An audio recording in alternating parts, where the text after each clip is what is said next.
जय श्री कृष्णा, राधे राधे। आप सभी को माघ मास की हार्दिक शुभकामनाएं। भगवान श्री कृष्ण आप सभी की सभी मनोकामनाएं पूरी करें।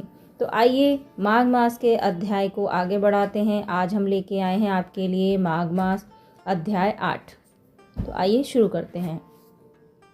यमदूत कहने लगा कि तुमने बड़ी सुंदर वार्ता पूछी है। यद्यपि मैं पराधीन हूँ, फिर भी तुम्हारे स्नेहवश अपनी बुद्धि के अनुसार बतलाता हूँ।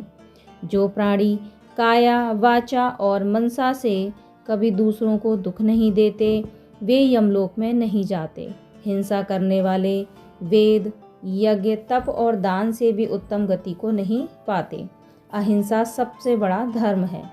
तप और दान ऋषियों ने बतलाया है। जो मनुष्य जल या पृथ्वी पर रहने वाले जीवों को अपने भोजन के लिए मारते हैं, वे काल सूत्र नामक नरक में पड़ते हैं और वहां पर अपना मांस खाते हैं और रक्त पीप पान करते हैं तथा पीप की कीच में उनको कीड़े काटते हैं। हिंसक जन्मांध, काने, कुबड़े, लूले, लंगड़े, दरिद्री और अंगहीन होते हैं। इस कारण इस लोक तथा परलोक में सुख की इच्छा करने वाले को काया, वाचा तथा मन से दूसरे का द्रोह नहीं करना चाहिए। जो हिंसा नहीं करते, उनको किसी प्रकार का भय नहीं होता। जिस तरह सीधी और टेढ़ी दोनों प्रकार की बहने वाली नदियाँ समुद्र में मिल जाती हैं, वैसे ही सब धर्म हिंसा में प्रवेश कर जाते हैं। ब्रह्मचारी, गृहस्थ, वानप्रस्थी तथा यति सभी अपने अपने धर्म का पालन करने और जितेंद्रिय रहने से ब्रह्मलोक को प्राप्त करते हैं। जो जलाशय आदि बनाते हैं और सदैव 5 यज्ञ करते हैं, वे यमपुरी में नहीं जाते। जो इंद्रियों के वशीभूत नहीं हैं, वेदवादी हैं और नित्य ही अग्नि का पूजन करते हैं यानी हवन करते हैं, वे स्वर्ग को जाते हैं। युद्ध भूमि में जो शूरवीर मर जाते हैं, वे सूर्यलोक को प्राप्त होते हैं। जो स्त्री शरण में आए हुए तथा ब्राह्मण की रक्षा के लिए प्राण देते हैं, वे कभी स्वर्ग से नहीं लौटते। जो मनुष्य लूले, लंगड़े, बाल, वृद्ध, अनाथ तथा गरीबों का पालन करते हैं, वे भी स्वर्ग में जाते हैं। जो मनुष्य गौओं के लिए पानी का आश्रय करते हैं तथा कुआं, तालाब और बावड़ी बनवाते हैं, वे सदैव स्वर्ग में निवास करते हैं। जैसे जैसे जीव इनमें पानी पीते हैं, वैसे ही उनका धर्म बढ़ता है। जल से ही मनुष्य के प्राण हैं, इसलिए जो प्याऊ आदि लगाते हैं, वे अक्षय स्वर्ग को प्राप्त होते हैं। बड़े बड़े यज्ञ भी वे फल नहीं देते, जो अधिक छाया वाले वृक्ष मार्ग में लगाने से देते हैं। जो अच्छे फल और अच्छी छाया वाले मार्ग के वृक्षों को काटता है, वह नरकगामी होता है। तुलसी का वृक्ष लगाने वाला सब पापों से छूट जाता है। जिस घर में तुलसी वन है, वह घर तीर्थ समान है और उस घर में कभी यमदूत नहीं जाते। तुलसी की सुगंध से पितरों का चित्त आनंदित हो जाता है और वे विमान में बैठकर विष्णु लोक को जाते हैं।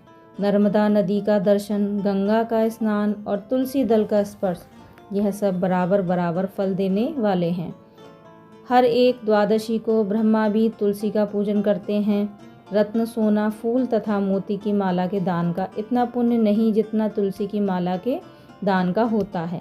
जो फल आम के 1000 और पीपल के 100 वृक्षों के लगाने से होता है, वह तुलसी के एक वृक्ष के लगाने से होता है।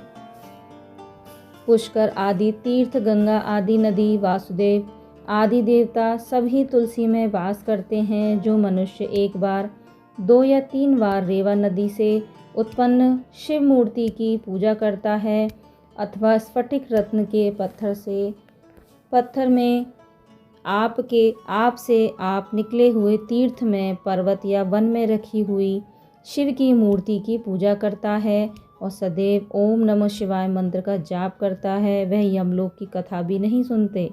प्रसंग, शठता, अभिमान या लोभ से शिव पूजा करने वाले भी यम द्वार नहीं देखते।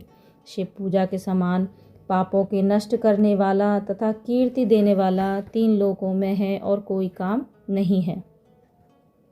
जो शिवालय स्थापित करते हैं, वह शिवलोक में जाते हैं।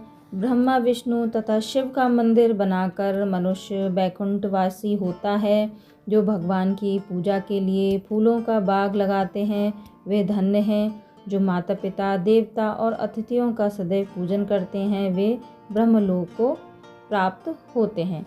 तो यह थी माघ मास कथा अध्याय 8। यह अध्याय आपको कैसा लगा? इस कथा को संपूर्ण रूप से समझने के लिए आपको इससे पहले के अध्याय सुनना बहुत आवश्यक है, जिसका लिंक आपको डिस्क्रिप्शन बॉक्स में मिल जाएगा। तो मैं मिलती हूँ आपको अगली वीडियो में अगले अध्याय 9 के साथ। तब तक के लिए राधे राधे।